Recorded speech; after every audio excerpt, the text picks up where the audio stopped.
Welcome to JVS education channel. నేను మీ జంగం శివ.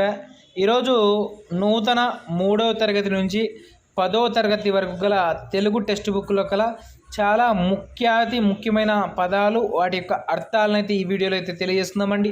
ఇక రేపొద్దున డిఎస్లో అడగడానికి కూడా ఇవే 100% అయితే అవకాశం ఉంటుంది. ఇక లేట్ చేయకుండా స్టార్ట్ చేద్దాం. మరి ఇక విదీషకుడు అంటే ఏమిటంటే ఆశకాడని, దర్బారు అంటే రాజ్యసభ అని, ఒట్టి అంటే ఏమీ లేదని గుర్తుపెట్టుకోవాలి. ఇక కద్దు అంటే కలదు ఉన్నదు అని, తోడుపడు అంటే సహాయపడు అని అర్థమండి. ఇక చెట్టా పట్టాలంటే ఒకరి చేతిలో మరొకరు వేసుకొని తిరగటం అని, చిన్న బూచుకొను అంటే నిరాశపడు, చిన్న బుచ్చుకొను అంటే నిరాశపడు అని అర్థం. ఆహ్లాదంగా అంటే సంతోషంగా, తలకించు అంటే చూస్తూ లేదా చూసి అని, మిస్సిమి అంటే నూతన కాంతి. గుర్తుపెట్టుకోండి, ఇలాంటి డిఫరెంట్గా ఉన్న పదాలు అడగడానికి అయితే అవకాశం ఉంటుంది. మిస్సిమి అంటే ఏమిటి? నూతన కాంతి అని అర్థము. తత్తరం అంటే గాబరా, తత్తరపాటు పడకురా అంటుంటాం కదా మిత్రుల్ని, అలా గాబర పడకురా అని అర్థం అండి. తత్తర అంటే గాబర. ఆర్తి అంటే దుఃఖమని. అకలంక గుర్తుపెట్టుకోండి, ఈ పదం చాలా డిఫరెంట్గా ఉంటుంది. అకలంక అంటే మచ్చలేని, తర్వాత చెడు గుణాలు లేనివాడు అని అర్థం అండి. అకలంక అంటే ఆ కలంక, కలంకము లేనివాడు అంటే ఉత్తముడు లేదా గొప్పవాడు అని అర్థం అండి. నెక్స్ట్ చరిత్రుడు అంటే చరితుండు అంటే చరిత్ర కలవాడు, మంచి ప్రవర్తన కలవాడు అని అర్థము. మహిమ అంటే గొప్పతనము. గతి అంటే జీవితము, గడిచే విధానము. తెన్నెలు చీకుచు అంటే ఎదురు చూస్తూ. తర్వాత దీనత అంటే దారిద్ర్యము. మిరుమిట్లు అంటే మెరుగులు లేదా మెరుపులు అండి. మిరుమిట్లు గొరుపుతూ వజ్రాయుధము మన రాక్షసుని కంఠము సిరించిందంటే మెరుపులు చిమ్ముతూ అతని కంఠాన్ని చిమ్మించింది అనే అర్థంతో రావచ్చు. ఇక వన్నె అంటే అందము, రంగు అని.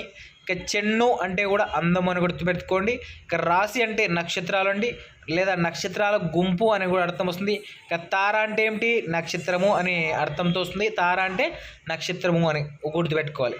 ఇక గొబ్బిళ్ళు అంటే ఏమిటంటే ఆవు పేడతో చేసిన గొబ్బు ముద్దలు, లేదంటే పువ్వులు అలంకరించిన ఆవు పేడ ముద్దలు అనే అర్థంతో వస్తుంది. ఇక ఆయనము అంటే గమనం అండి. మనకు తెలుగులో ఆయనాలు రెండు, ఒకటి ఉత్తరాయణము, దక్షిణాయనము. మొదటి 6 నెలలను ఉత్తరాయణమని, తర్వాత దక్షిణాయనం అంటారని గుర్తుపెట్టుకోవాలి. ఇక సంవత్సరానికి ఎన్ని నెలలు అంటే 12 నెలలు. ప్రతి నెలకు ఎన్ని పక్షాలు అంటే 2 పక్షాలు. పక్షానికి ఎన్ని రోజులు అంటే 15 రోజులు. తర్వాత 15 రోజులు ఏంటివి అంటే మనం చెప్పుకున్నాం: పాడ్యమి, విధియ, తదియ, చౌతి, పంచమి, షష్ఠి, సప్తమి, అష్టమి, నవమి, దశమి, ఏకాదశి, ద్వాదశి, త్రయోదశి, చతుర్దశి, అమావాస్య లేదా పుణ్యం. ఇవి తిథులను గుర్తుపెట్టుకోవాలి. ఇక ప్రతి తిథికి 24 గంటలు. 24 గంటలను కూడా ఎన్ని పాదాలు చేస్తారు అంటే 4 పాదాలు చేస్తారు. వాటినే పాదాలు అని చెప్పుకుంటా. మొదటి పాదం, రెండో పాదం, మూడో పాదం, 4 పాదం. ఈ పాదాలు ఎక్కడి నుంచి వచ్చాయంటే మనకు 27 నక్షత్రాలు ఉన్నాయి కదా, అశ్విని, భరణి, కృతిక, రోహిణి అని. ఆ 27 నక్షత్రాలు 4 పాదాలు చెప్పున విభజించడం ద్వారా 108 మంది మంత్రాలు. అదేవిధంగా ఈ 27 మంది ఎవరని చెప్పుకుంటారు అంటే చంద్రుని యొక్క భార్యలుగా చెప్పుకుంటామని గుర్తుపెట్టుకోవాలి. ఇవి వాటి గురించి అండి. ఇక జాకత్ అంటే ఒక సంవత్సరంలో వచ్చే ఆదాయం. అంటే ముస్లింలు ఏం చేస్తారంటే ఒక సంవత్సరంలో వచ్చిన ధనంను 10% అంటే 10% దానంగా ఇస్తారు. దాన్నే జాకత్ అంటారని గుర్తుపెట్టుకోవాలి. ఇంకా సహారి అంటే ఏంటంటే ఉదయం అంటే సూర్యోదయానికంటే ముందు 1 గంటన్నర ముందర భోజనం చేయడాన్ని ఏమంటారంటే సహారి అంటారు. ఇఫ్తార్ అంటే సాయంత్రం అండి, సూర్యాస్తమైన తర్వాత ఉపవాస దీక్ష విరమించడానికి భోజనం చేసేదని ఇఫ్తార్ అంటారు. ఇంకా కచ్చికలు అంటే ఏంటంటే కాల్చిన పిడికల యొక్క పొడిని దంతధావనానికి ఉపయోగిస్తారంటే పళ్ళు తిక్కడానికి అని అర్థం అండి. ఇంకా 5వ ఫారం అంటే 10వ తరగతి. అంగవస్త్రం అంటే తువ్వాలంటే భుజం మీద వేసుకుంటారు కదా గుడ్డ, దాన్నే తుండు గుడ్డ అంటారు కూడా గుర్తుపెట్టుకోవాలి. చాదు అంటే ఏంటంటే పిండితో తయారు చేసిన బొట్టు, మనం బొట్టు పెట్టుకుంటాం కదా, దాన్ని పిండితో తయారు చేసిన దాన్ని ఏమంటారంటే చాదు అంటారని గుర్తుపెట్టుకోవాలి. బండ్రోతు అండి. బండ్రోతు అంటే సేవకుడు. దొర అంటే తెల్లజాతి పురుషుడు. దొరసాని అంటే తెల్లజాతి మహిళ గుర్తుపెట్టుకోండి. దొరసాని అంటే తెల్లజాతి మహిళ అని. ఇక సౌదము అంటే భవనము. ప్రబలటము అంటే ఎక్కువ కావటము. శతం అంటే 100, 100, 100 అని గుర్తు.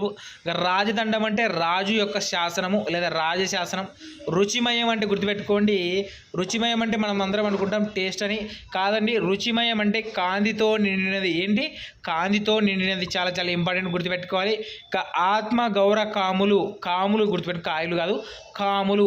ఆత్మ గౌరవ కాములు అంటే గౌరవాన్ని కోరుకునేవారు. కాములు అంటే కోరుకునేవారు అని గుర్తుపెట్టుకోవాలి. ఇక ప్రస్తుతింతురు అంటే పొగుడుతురు, అంటే ప్రస్తుతింతురు అంటే పొగుడుతురు, పొగిడేవారు అని అర్థం. ఇక సుధా అంటే ఏమిటి? అమృతము. ఇహము అంటే ఈ లోకము, పరము అంటే పరలోకం. గుర్తుపెట్టుకోండి, ఇహపరాలు అంటే ఈ లోకంలో, పరలోకంలో అంటే ఇప్పుడు మనమున్న భూలోకంలో, స్వర్గలోకంలోని. ఇక కాళీయుడు అంటే అడుగుపెట్టు, కాళీయుడు అంటే అడుగుపెట్టు అని అర్థము. సాకు అంటే తగులు అని అర్థము. భారతి అంటే భారతదేశం అని గుర్తుపెట్టుకోవాలి. ఇక సాకు అంటే తగులు గుర్తుపెట్టుకోవాలి. ఇక లంక అంటే ఏమిటంటే నదిపై లేచి ఉన్న భూభాగము అని అర్థము. లంక అంటే నదిపై లేచి ఉన్న భూభాగం అని అర్థం. ఇక మేట అంటే ఏమిటంటే ఇసుక ప్రదేశము లేదా సముద్రం నుంచి కొట్టుకొచ్చిన ఇసుక అని అర్థం అండి. ఇక క్షేమము అంటే కులాస అంటే ఆనందంగా ఉన్నామని. క్షామము అంటే కరువు. గుర్తుపెట్టుకోండి ఈ రెండు డిఫరెన్స్. క్షేమము అంటే కులాస, క్షామము అంటే కరువు. ఇక సంవిధానం అంటే రాజ్యాంగము. తథాగత అంటే బుద్ధుడు. గుర్తుపెట్టుకోండి, తథాగత అంటే తథాగత అంటే బుద్ధుడా అని అర్థం అండి. వేదాంతము అంటే ఉపనిషత్తులు. శోధించు అంటే పరిశీలించు. ఉడిపి అంటే తొలగించు. పంకం అంటే బురద లేదా మట్టి. నిష్కల అంటే కులము లేని. గుర్తుపెట్టుకోండి, నిష్కల అంటే కులము లేని. పంకము అంటే బురద లేదా మట్టి. మ్రోన్లు లేదా మ్రాళ్ళు అంటే లేదా మ్రోళ్ళు అంటే ఏమిటంటే ఆకు రాలిన చెట్టు. అంటే చెప్తుంటాం మోడువేంద్ర ఈ చెట్టు అంటుంటాం చూడు, అలా అనమాట. మోళ్ళు అంటే ఆకు రాలిన చెట్లు. హూరు అంటే శబ్దము లేదా హోరు. గుర్తుపెట్టుకోండి, హోరున అంటే శబ్దం గట్టిగానే. ఇక బొక్కసం అంటే ధనాగారం. గుర్తుపెట్టుకోండి, ఇది చాలా డిఫరెంట్గా ఉంటుంది. బొక్కసం అంటే ఏమిటి? ధనాగారం. బొక్కసం అంటే ధనాగారం అని. కంజర అంటే ఒక రకమైన వాయిద్యం అండి. నాళ్ళు అంటే రోజులు లేదా ప్రాంతము అని అర్థంతో వస్తుంది. నాళ్ళు అంటే రోజులు లేదా ప్రాంతము. ద్విజుడు అంటే బ్రాహ్మణుడు అని గుర్తుపెట్టుకోవాలి. గురుతు, గురుత అంటే గొప్పతనము, బరువు. గుర్తుపెట్టుకోండి, గురుత అంటే గొప్పతనం లేదా బరువు. పరిణితి అంటే మార్పు చెందడం అని. పొసగా అంటే తగినట్లు. గుర్తుపెట్టుకోండి, డిఫరెంట్గా ఉంటాయి కొన్ని, అవి మాత్రమే బాగా ఇంపార్టెంట్, వాటిని మాత్రమే ఇక్కడ పొందుపరచారండి. పొసగా అంటే తగినట్లుగా. చొప్పడిన అంటే ఉన్నట్టు. గుర్తుపెట్టుకోండి, చొప్పడిన అంటే ఉన్నట్టు. బుధులు అంటే పండితులు. గుర్తుపెట్టుకోండి, బుధులు అంటే పండితులు. బుధ సమూహం అంటే పండితుల యొక్క సమూహం అని గుర్తుపెట్టుకోవాలి. వరులు అంటే ఇతరులు. సత్ అంటే మంచి, అసత్ అంటే చెడు. గుర్తుపెట్టుకోండి, సత్ అంటే మంచి, అసత్ అంటే చెడు. వరులు అంటే ఇతరులు. ఆర్యులు అంటే పూజ్యులు లేదా పూజింపదగిన వారని. ఖచ్చితము అంటే కపటము. గుర్తుపెట్టుకోండి, ఖచ్చితం కాదని. కుచ్చితము ఏంటి? కుచ్చితము అంటే కపటము లేదా కపట బుద్ధి లేదా మోసం చేయాలనే గుణం అనే అర్థాలతో వస్తాయి. ఇక రోడ్డు కనుసు. గుర్తుపెట్టుకోండి, రోడ్డు కనుసు అంటే ఏమిటంటే గ్రామ ఊరేగింపు. ఇటీస్ పండుగలు వస్తుందండి వినాయక చవితి సందర్భంగా. రోడ్డు కనుపు అంటే గ్రామ ఊరేగింపు అనే అర్థంతో వస్తుందని గుర్తుపెట్టుకోవాలి. ఇక అటక అంటే చిన్న మిద్దె. మామూలుగా అటక మీద పెట్టినాం అంటే మనం సుంజులాగా పూర్వం ఏం చేస్తున్నాం అంటే ఇంటిలోనే ఒక ఎత్తు ప్రదేశం ఏర్పరిచేవారు, దాన్ని అటక అంటారు. ఎందుకంటే పిల్లి అటువంటి దాని నుంచి కాపాడుకోవడానికి పాలు పదార్థాలు లేదా ఏవైనా తిరుబండారాలు దాచిపెట్టుకోవడానికి అటకలు కట్టేవారు కదా, దాన్ని అటక అంటే చిన్న మిద్దె అని అర్థం అండి. ఇక ఇక్కడ కుదురు అని ఉంది కదా, దీన్ని ఏమంటారంటే కుండలు ఉంచుకోవడానికి ఎదురు తాడుతో లేదంటే ఇస్తరిదాకుతో చేసిన రౌండ్ చుట్టనే ఏమంటారంటే కుదురు అంటారని గుర్తుపెట్టుకోవాలి. ఇది రౌండ్గా ఉంటుంది.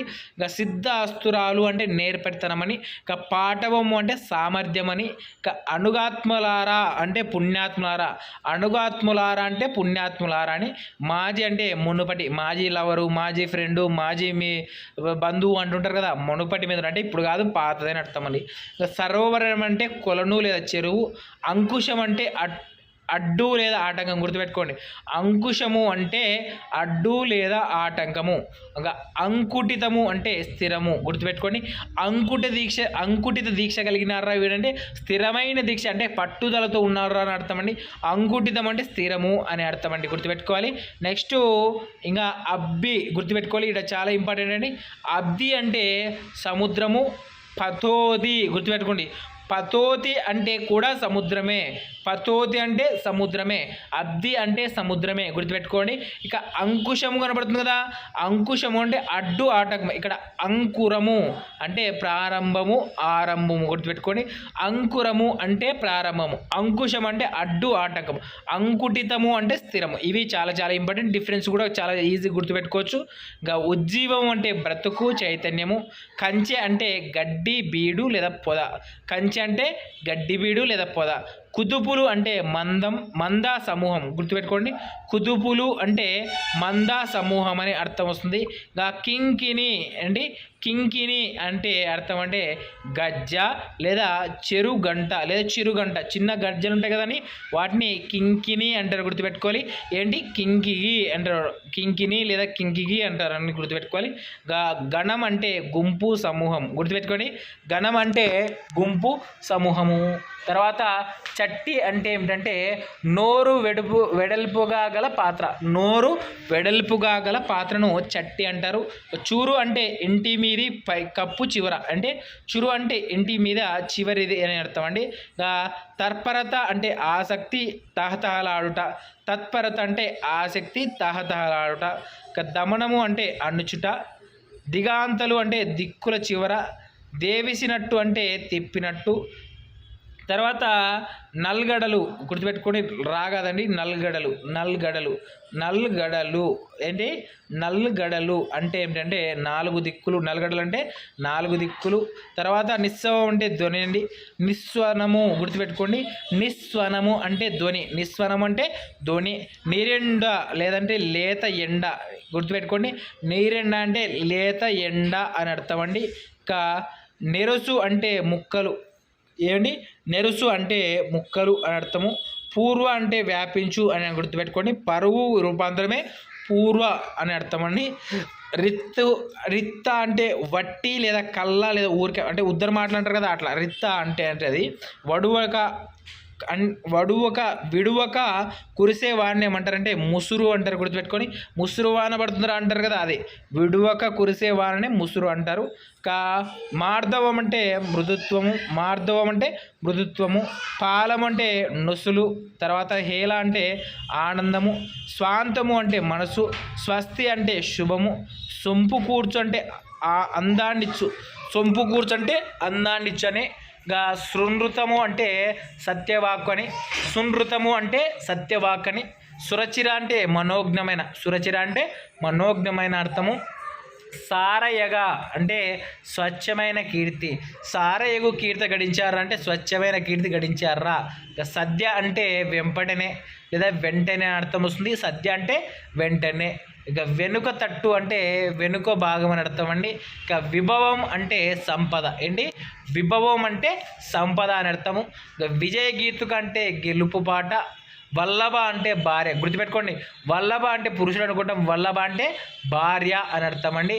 ఇక వదవాదులు అంటే వక్తలు, అంటే వాదులు అంటే ఎక్కువగా మాట్లాడేవారు, వీళ్ళే వక్తలు అంటారు. భాషపై సంపూర్ణ అనుగ్రహం గలవారు కూడా వక్తలే అంటారు, గుర్తుపెట్టుకోవాలి. మైలు అంటే మనకందరికీ తెలుసు 1.6 కిలోమీటర్లని. మదించు అంటే చిలుకు, ఇప్పుడు ఏమంటారు, క్షీరసాగర మదనంలో మదించడం ద్వారా ఏమొచ్చింది అంటే ఫస్ట్ విషయం వచ్చింది, తర్వాత అమృత బాణం వచ్చింది కదా, అలా అనమాట. మదించు అంటే చిలుకుట అని అర్థము. భవ్య చరిత్రం అంటే శుభమైన కథ. ప్రక్తనము అంటే పురాతనము, పంత అంటే పక్క, పూప వయస్సు అంటే పూప వయస్సు, గుర్తుపెట్టుకోండి. పూప వయస్సు అంటే బాల్యము, బాల్యానికి మరో పేరే పూప వయస్సు అంటారు, గుర్తుపెట్టుకోవాలి. పురాసత్తు అంటే అవకాశము, పురసత్తురా అంటే అవకాశం అని అర్థం అండి. పోపి లేదా పాపి అంటే పొగటి అని అర్థం అండి. పాపి అంటే పొగట్టి అని అర్థం అండి. పాసి అంటే వదిలి అర్థం, గుర్తుపెట్టుకోండి. పాపి అంటే పొగట్టి, పాసి అంటే వదిలేని. పాపుట అంటే పోగొట్టుటానని. పాడుకొలుపు అంటే నెలకొల్పు, ప్రారంభించు, స్థాపించు, గుర్తుపెట్టుకోండి. గుర్తుపెట్టుకోవాలి. పాడుకొలుపు అంటే నెలకొల్పు, ప్రారంభించు, స్థాపించు. పల్లవితం అంటే చిగురించు అని అర్థం అండి. పగైది అంటే విధము, రీతి అని అర్థము. జోధులు అంటే వీరులు, పరాక్రమంతులు. టెలిగ్రామ్ అంటే తంతి సమాచారము. డస్సి అంటే అలసిపోయి, ఏంటి, డస్సి అంటే అలసిపోయినాడు అని అర్థం అండి. తడయక అంటే జోగు చేయక, తడయక అంటే జోగు చేయక. జడుడు అంటే మూర్ఖుడు, గుర్తుపెట్టుకోవాలి. జడుడు అంటే ఏంటి? మూర్ఖుడు. ఘనసారము అంటే కర్పూరము. కోటరము అంటే తొర్ర, గుర్తుపెట్టుకోండి. కోటరము అంటే తొర్ర. కిటి అంటే పంది. ఏంది? కిటి అంటే పంది. కుటూరము అంటే గొడ్డలి, గుర్తుపెట్టుకొని. కుటూరము లేదా కుఠారము అంటే గొడ్డలి అని పర్యాయ అర్థాలండి. ఇక నూతన 8వ తరగతి వరకు అయితే నేను కవర్ చేశానండి. ఇక 9th 10th నుంచి అయితే చాలా ఎక్కువగా ఉండడం చేత వాటిని జస్ట్ స్క్రీన్ షాట్ తీసి వాటిని అయితే ఎక్స్ప్లెయిన్ చేస్తున్నా. ఇక తర్వాత 9th class 10th class text book ఎన్నికల్లో మీరు డైరెక్ట్ కూడా చదువుకోవచ్చండి. ఇది వరకైతే అప్ టు 8th క్లాస్ వరకు ఉన్న ముఖ్యమైన అర్థాలను అయితే ఇక్కడ చూపించాను. ఇక నెక్స్ట్ ఈ వీడియోస్ పైన అయితే ప్రశ్నలు ఉంటాయండి. నెక్స్ట్ మ్యాథ్స్ క్లాస్ కూడా నెక్స్ట్ వీడియో ఉంటుంది, తప్పకుండా సాయంత్రం లోపు అప్లోడ్ చేస్తాం. దాన్ని చూసి మీ మిత్రులకు నచ్చినట్లయితే షేర్ చేయండి. మన జేవీఎస్ ఎడ్యుకేషన్ ఛానల్ 100 డేస్ ప్లాన్లో డైలీ అయితే ఈవినింగ్ 8 నుంచి 10 వరకు అయితే ఎగ్జామ్ అయితే కొనసాగించి రాసుకోండి. మీ మార్కులు ఎన్ని వస్తాయో తెలుసుకోండి. మీ ప్రగతిని మెరుగుపరచుకోవడానికి, మీ లక్ష్య సాధన కోసం మీరెంతకు మీరు ప్రయత్నం కొనసాగిస్తారని తెలియజేస్తూ ఇంకా నెక్స్ట్ కూడా చదువుకుందామండి. అంకము అంటే ఒడి, గుర్తుపెట్టుకోండి. అంకము అంటే ఒడి, భాగము అని అర్థమండి. అంగణ అంటే స్త్రీ, గుర్తుపెట్టుకోవాలి. అంగణ అంటే స్త్రీ అని గుర్తుపెట్టుకోవాలి. విభవ అంటే కూడా పత్ని లేదా భార్య అని గుర్తుపెట్టుకోవాలి. అంగీకరించు అంటే ఒప్పుకొను. అంగులి అంటే వ్రేలు. అంబ అంటే అమ్మ. అంబుజం అంటే తామర పువ్వు, గుర్తుపెట్టుకోవాలి. అంబుజము అంటే తామర పువ్వు. అంబుజనాభుడు అంటే విష్ణువు. అంబుజనాభుడు అంటే విష్ణువు. అంబవు అంటే నీరు. అంశముప్పు, గుర్తుపెట్టుకోండి. అంశమవు లేదా అంశవుకి భాగమవు అంటే భాగమవు అని అర్థం అండి. అక్కట అంటే అయ్యో. అక్షరం అంటే నాశనం లేనిదని, అంటే అక్షరం కానిది అంటే నాశనం లేదని. అకుపారం అంటే సముద్రం, గుర్తుపెట్టుకోవాలి. అకుపారం అంటే కూడా సముద్రమే. ఇది చాలా ఇంపార్టెంట్ అండి. అకుపారం ఇప్పటివరకైతే వినలేదు కదా, గుర్తుపెట్టుకోవాలి. మరి అకుపారం అంటే కూడా సముద్రమే. అగ్రసన్యాధిపతి అంటే సభాధ్యక్షుడు. ఆశ్చర్యపడి అంటే ఆశ్చర్యపడి. అడిగి ముడి అంటే అణిగి మణిగి లేదా వినయంతో ఉండడం. అద్భుతం అంటే ఆశ్చర్యం కలిగించే విషయం. అద్వైతం అంటే రెండు కానిది ఒకటే అయినది అంటే ఒకటి అని అర్థం అండి. అధమం అంటే కనీసం అని. అధమపక్షం అంటే కనీసంగా అని అర్థాలతో రావడం జరుగుతుంది. అమరులు అంటే దేవతలు. అభ్యర్థించు, ప్రార్థించు. అబ్బురం ఆశ్చర్యం. అబ్బం అంటే పద్మము, తామర పువ్వు. అనూన అంటే తక్కువ కాని. అనుజ్ఞ అంటే అనుమతి. అనుగ్రహించు లేదా దయచూపు అని అర్థం. అన్వానం అంటే ప్రతిదినము. అనగ్గా అంటే వెలకట్టలేని. అనుది దూరం అంటే కొద్ది దూరం. అధిమపక్షం అంటే కనీసంగా. అధమం అంటే కనీసము అని అర్థాలతో ఇవ్వడం జరిగింది. అసదృశ్య అంటే అసదృశ్య అంటే సాటి లేని. అసాదృశ్య వీరునిగా నువ్వు అంటారు కదా, సాటి లేని వాని అని అర్థం. అవలోకించండి చూచు అని అర్థం అండి. ఊపిరి అంటే పైన. ఉద్భవం అంటే పుట్టుక. ఉచితము అంటే తగినది. ఇంకా ఇప్స అంటే కోరిక. ఇప్సితం అంటే కూడా కోరికనే గుర్తుపెట్టుకోవాలి. ఈర్ష అంటే ఓర్వలేనితనం, అసూయ. ఈసు అంటే కూడా అసూయనే. ఇలా అంటే భూమి. ఇరుగేలా అంటే 2 జతలు, గుర్తుపెట్టుకోండి. ఇరుగేలా అంటే 2 జతలు. ఆసనము అంటే సమీపించు, దగ్గరికి వచ్చు. అస్యము అంటే ముఖం, గుర్తుపెట్టుకోండి. అస్య కవలికలు అంటారు కదా, ముఖ కవలికలు అని అర్థం అండి. ఏకపాత్ర అభినయానికి తర్వాత బుర్రకథలో కూడా ఏమర్థం అంటే అస్య కవలికలు చాలా అర్థం. ఆశ్చర్యము అంటే వింత. ఆశ అంటే కోరిక. ఆవేశం అంటే ఉద్రేకము. అల్లమంద అంటే ఆవుల గుర్తు, గుర్తుపెట్టుకొని. అల్లమంద అంటే ఆవుల గుర్తు. కించించు అంటే విను. ఆర్జితం అంటే సంపాదించడం. ఆరాటం అంటే ఆత్రం. ఆరగించు అంటే తిను. అనుమతించు అంటే విందు చేయు లేదా ఆహ్వానించు, గుర్తుపెట్టుకోవాలి. అనుమతించు అనేది క్రియా, ఇక్కడ క్రియావాక్యం అయితే దీన్ని విందు చేయు లేదా ఆహ్వానించు అంటారు. ఆప్యాయత అంటే ప్రేమ. అనగా అంటే తర్వాత. అదటన్ అంటే వదలక. ఆత్మజుడు అంటే కొడుకు. ఆత్మజాత అంటే కూతురు, గుర్తుపెట్టుకోవాలి. ఆత్మజాత అంటే కూతురు. ఆత్మజుడు అంటే కొడుకు అని గుర్తుపెట్టుకోవాలి. ఆజ్ఞ అంటే అధికారంతో చెప్పిన మాట లేదా ఉత్తర్వు. ఆచు అంటే అణుచు, గుర్తుపెట్టుకోండి. ఆచు అంటే అణుచు. ఆచారం అంటే పెద్దలు పాటించవలసిన పద్ధతి. ఆచారం అంటే పెద్దలు పాటించిన పద్ధతి. ఇక ఉపేక్ష అంటే ఉదాసీనత లేదా పట్టించుకోకపోవడం, చూసినట్టుగా ఊరుకోవడం అని అర్థం వస్తుంది. ఉప్పొంగి అంటే అమితంగా లేదా ఆనందించు. ఉభయ భ్రష్టత్వం అంటే రెండు విధాలుగాను చెడిపోవడం లేదా ఊరుకు పరిగెత్తు అని అర్థం అండి. ఇక ఉవ్విలూరు అంటే తహతహలాడు. ఎరుగుడు అంటే తెలుసుకొనుందువు. ఏకాగ్రత అంటే ఒక విషయం మీద మనసు నిలవటం. ఏగు అంటే వెళ్ళు. వందినన్ అంటే పొందితే. ఒడ గుర్పున్ అంటే కలిగించుటానికి. ఓర్వదాదు అంటే సహించరాదు. కంఠోక్తి లేదా కంఠోక్తి స్పష్టంగా చెప్పడము. కంపం అంటే వణుకు. కాంక్ష అంటే కోరిక. కడవబెట్టంగా అంటే దాటి చూపడానికి. కడు అంటే చాలా మిక్కిలి. కడుగుని అతిశయించి ఎక్కువగా కథయించని వల్ల. కపోలం అంటే చెక్కిలి. కరణం అంటే పనిముట్టు. కరణం అంటే పనిముట్టు లేదా సాధనము. కరానికము చేసేవాడు అని అర్థం అండి. కరణి అంటే విధము. కర్జము అంటే చేయవలసిన పని లేదా కార్యము. మలకం అంటే బాగా తెలిసినదని అర్థం. కష్టం అంటే బాధ. కాక అంటే వేడి. కాగితం అంటే కాగితం.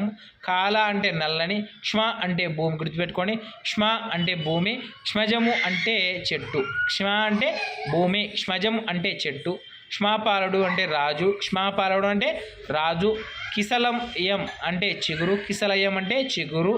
చిరార్థుడు అంటే ఆకలితో బాధపడేవాడు అని అర్థమండి. ఇక జడిమ అంటే పదకొండితనము లేదా మందకొండితనం. జడనిధి అంటే సముద్రము, జలది. చొక్కు అంటే ఆనందించు. చెప్పులు అంటే పాలతో సిద్ధంగా ఉన్న పొదుగు. చేపులు అండి మామూలుగా సేపుకి వచ్చిందిరా ఆవు పాలు పిండుతురా అని అంటారు కదా, సేపు అండి ఆ చేపు ఈ చేపు కాదు. చేపులు అంటే పాలతో సిద్ధంగా ఉన్న పొద్దుగా అర్థం. చెలువు అంటే అందము. చిరకాలం అంటే చాలా కాలం. చిచ్చు అంటే అగ్ని, నిప్పు. చాలిమి అంటే చాలకపోవడం. చన్న అంటే వెళ్ళిన లేదా గతించిన.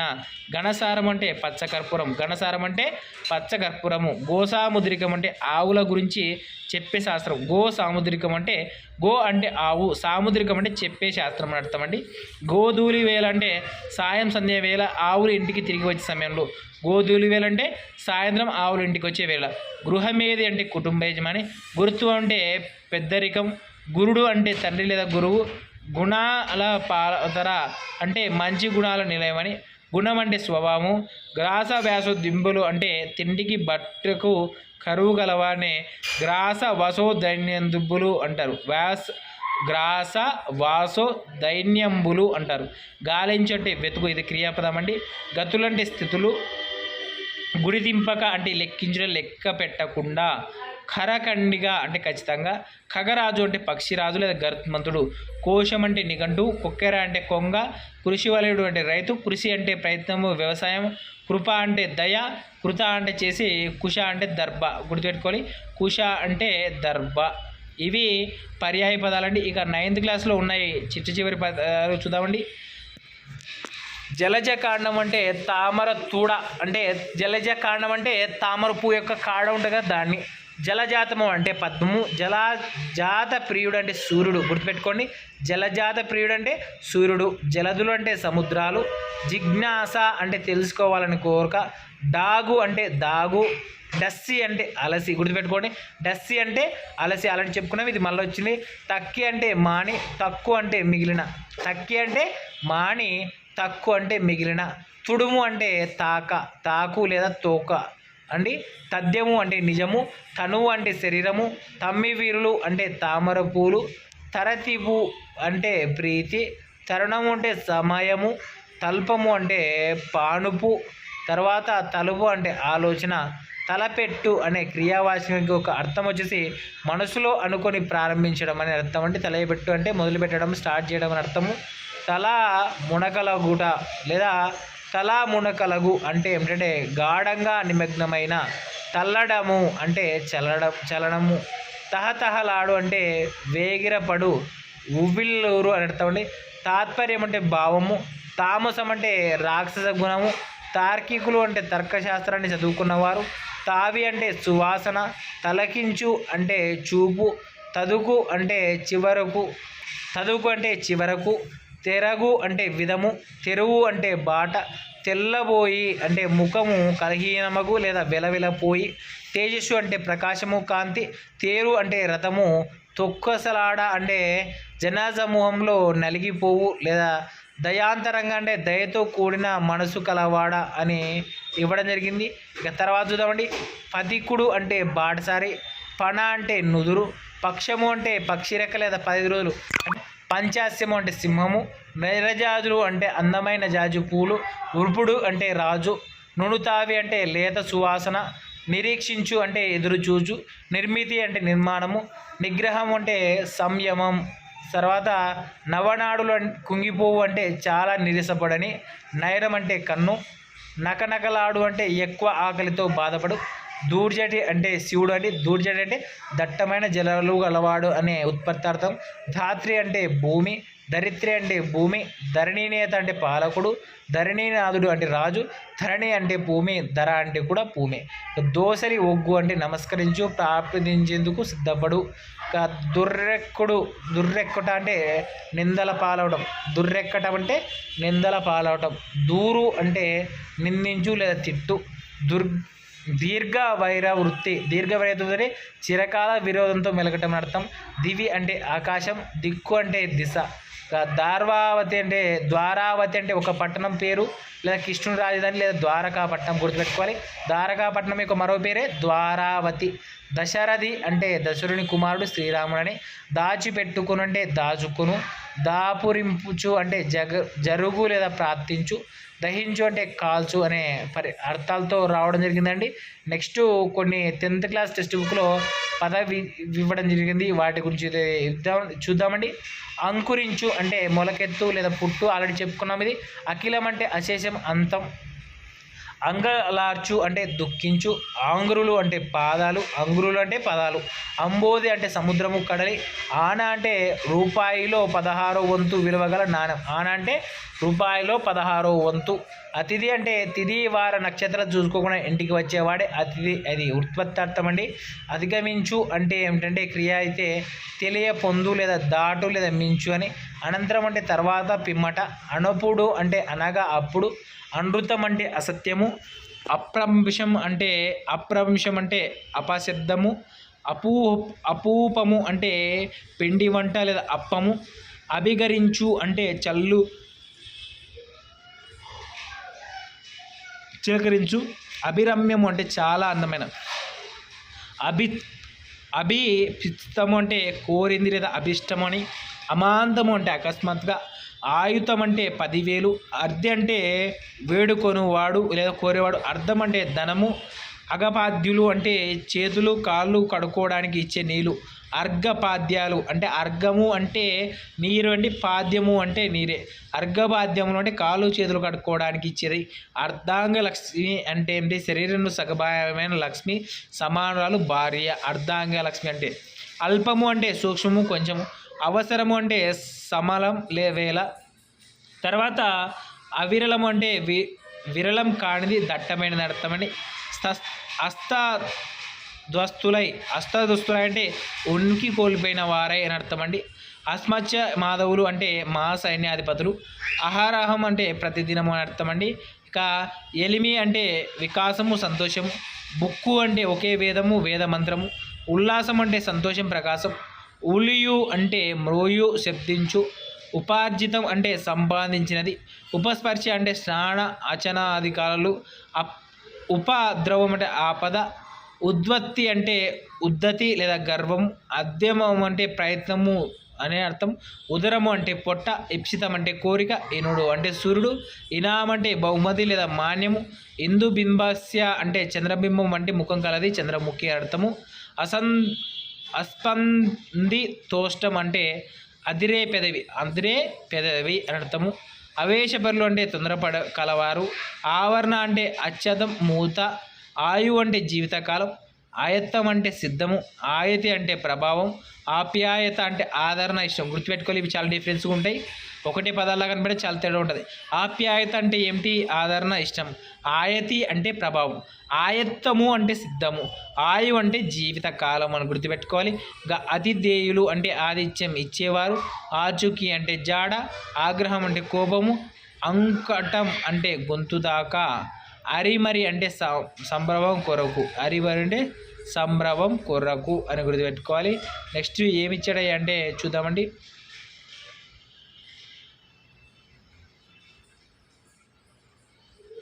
షండము అంటే సమూహము. సంచయం అంటే సమూహము కూడిక. సంక్షిప్తము అంటే కుదించినది. సర్దు అంటే శబ్దము చప్పుడు. సరాబ్ బసోత్సాహం అంటే అధికమైన ఉత్సాహం. సర్వం అంటే మొత్తం. సత్యము అంటే సత్వం అంటే దేహబలం. సంస్కృత అంటే సంస్కార సన్మానం. సరిత్తు అంటే నది. సహస్రాబ్దం అంటే 1000 సంవత్సరాల కాలం. సాంధ్య అంటే సంధ్యా సమయ సంబంధమైన సాయంత్రమైనటి. సాధ్వి అంటే ప్రతివత శీలవతి. సాన్నిధ్యం అంటే సమీపం, దగ్గర, సన్నిధి. సారం అంటే చేవగల బలం, శ్రేష్టం, ధనం, సమక్షం అని అర్థం అండి. క్షుప్తి పాసులు అంటే క్షుప్తి అంటే ఆకలండి. పిపాస అంటే దప్పిక. ఆకలి దప్పలు గల వారిని క్షుప్తి పాసులు అంటారు. హోరు అంటే తీవ్రమైన ధ్వని, అనుకరణం లేదా గాలి వీచేటువంటి శబ్దము. హితైష్యులు అంటే మేలుకోలే వాళ్ళు. హితైష్యులు అంటే మేలుకోలే వాళ్ళు. హంగులు అంటే డాబు, దర్పం, అట్టహాసం అని. స్వరము అంటే అచ్చు, సరిగమ మొదలైన సంగీత ధ్వని అని. స్నగ్ధము అంటే స్నేహము గలది, తర్వాత నువ్వు గలది అని అర్థమండి. స్మరణ అంటే తలుపు. సౌరవం అంటే సువాసన. సౌదామిని అంటే ఏమిటాయి అంటే మెరుపు. సౌదామిని అంటే మెరుపు అని అర్థం అండి. సౌదామిని అంటే. తర్వాత సైరించుట అంటే క్షమించుట, ఓర్చుట. సేచనం అంటే అభిషేకము. సుడిగములు అంటే గాజులు. సుధాకరుడు అంటే చంద్రుడు. సుంత అంటే ఇంచుక, ఇనుమంత, కొంచెం అని అర్థమండి. ఇవి నూతన తెలుగు టెక్స్ట్ బుక్, అదేవిధంగా పాత 9th 10th టెక్స్ట్ బుక్లో ఉన్న వివిధ పదాలు, వాటి యొక్క అర్థాలని. ఈ వీడియోస్ మీకు నచ్చినట్లయితే తప్పకుండా లైక్ చేయండి, మీ మిత్రులకు షేర్ చేయండి. ఇలాంటి వీడియోస్తో డైలీ 3 టాపిక్స్పై ఎగ్జామ్స్ అయితే ఉంటాయి. కాబట్టి మీకు వీలైనంత వరకు అయితే టెక్స్ట్ బుక్ చదవడానికి ప్రిఫర్ చేయండి. లేని పక్షాన వీడియోస్ చూసి అయినా సరే ఎగ్జామ్స్ రాయండి. మీకు సబ్జెక్ట్పై పూర్తి అవగాహన వస్తుంది అని కోరుకుంటూ ఇట్లు మీ జేవీఎస్ శ్రీకృష్ణ. ధన్యవాదాలు మరి.